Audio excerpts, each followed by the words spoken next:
adanya perdebatan soal mana buktinya. Itu ditantang oleh Pak Jokowi, pun juga ditantang oleh KPK. Perlu kami sampaikan bahwa tidak ada satupun di dunia ini yang bisa membuktikan bahwa Pak Jokowi dan keluarganya itu telah melakukan tindak pidana korupsi.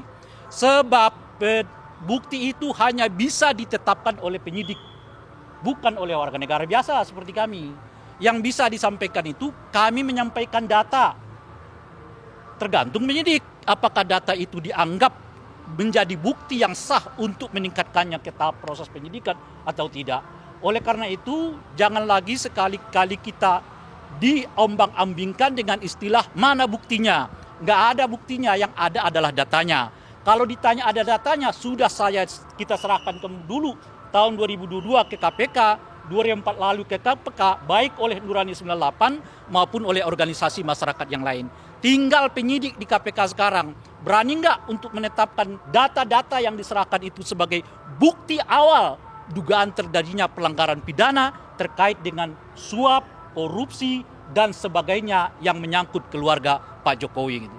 Sehingga dengan begitu terang benderang sekarang, jangan orang lagi diombang-ambingkan dengan dalih mana bukti. Nggak ada bukti, yang ada data. Dan data itu telah kami serahkan, tinggal penyidik sekarang yang memiliki kewenangan untuk menentukan apakah data itu cukup untuk dinyatakan menindaklanjuti dalam proses hukum.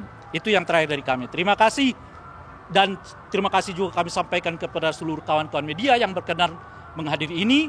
Ini semacam tantangan kepada KPK.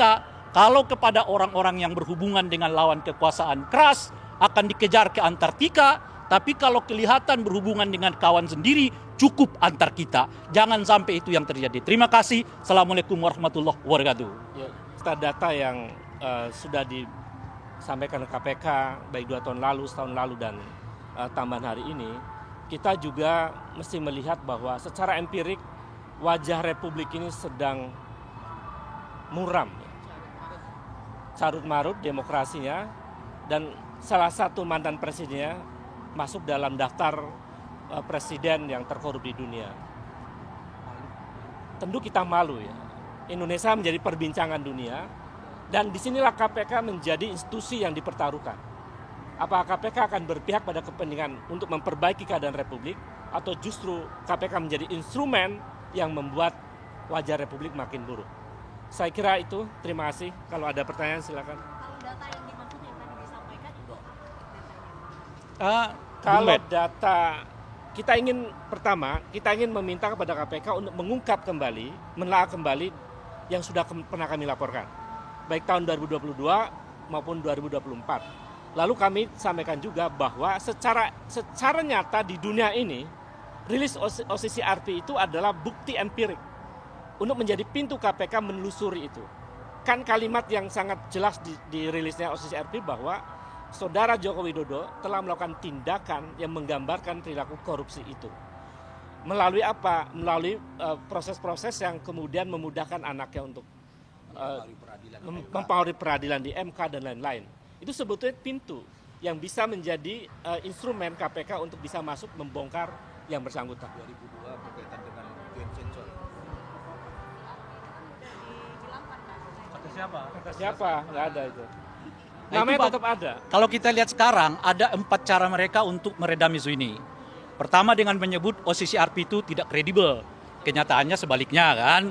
Kedua, mereka menyebut bahwa laporan itu nggak ada bukti. Kita udah mengatakan nggak akan ada bukti, yang ada data. Dan kira-kira gitu. Yang ketiga, mereka menyerang pribadi-pribadi dengan mengatakan itu pemecah belah bangsa. Bagaimana urusan kayak begitu kok jadi pemecah belah bangsa? Yang keempat, nah isu yang terakhir tuh, itu sudah di take down oleh OCCRP. Di mana ada take down-nya? Yang ada mereka mindahin dari berita utama ke berita yang lain. Itu kan biasa dalam dunia media kan. Dia tidak lagi berita utama mereka, sekarang berita dalam berita gitu loh kira-kira. Jadi berita tentang 5 nominator ya pemerintah korup itu tetap ada dalam berita Bashar al-Assad itu gitu. Tapi itulah yang sekarang dikerjakan oleh buzzer-buzzer dengan 4 model yang saya sebutkan itu tadi. Dan semuanya terbantahkan satu persatu. Nah sekarang mereka beralih ke soal bukti. Nggak ada bukti, yang ada data. Kalau terkait dengan data sudah dilaporkan. Data apa saja? Soal penambahan harta kekayaan yang signifikan. Ya kan? Dari keluarga Pak Jokowi. dan sebagainya, termasuk di dalamnya sudah disampaikan di peradilan apa itu berkenaan dengan apa yang disebut dengan Blok Medan dan sebagainya gitu. Saya mau nanya data ya, kan yang PT SM itu ya antara suap gratifikasi Kaisang dan Gibran, apalagi kah datanya? Apakah data ini menjadi dua alat bukti yang cukup untuk penetapan Pak Jokowi sebagai tersangka? Itu otoritas KPK ya untuk menentukan segera menjadi tersangka atau tidak. Jadi nggak mungkin kami kemudian memutuskan sebagai tersangka kan. Karena itu sebetulnya kalau KPK serius tinggal memanggil di antara orang-orang yang sudah pernah saya sampaikan itu. Kalau KPK mengatakan tidak ada pejabat negara, ada semuanya. Joko Widodo adalah pejabat negara, anaknya pejabat negara, menantunya pejabat negara, direktur perusahaan swasta yang kemudian juga menjadi pejabat negara. Jadi terbantahkan argumen KPK itu, karena semuanya ada pejabat negara itu. Nah dari pejabat negara itu sebetulnya kalau KPK serius, panggil aja salah satu di antara mereka, itu pintu masuk. Apakah nanti akan dijadikan tersangka tergantung bagaimana penyidik KPK untuk menelusuri itu. Keseriusannya ya untuk membongkar itu. Kalau bahkan kami pernah menyampaikan argumen hukumnya detail tuh. Jadi kalau KPK baca argumen hukum itu sangat clear. Saya kira itu Mas. Ya, terima kasih ya semuanya. Terima kasih ya semuanya. Lagi suratnya tadi.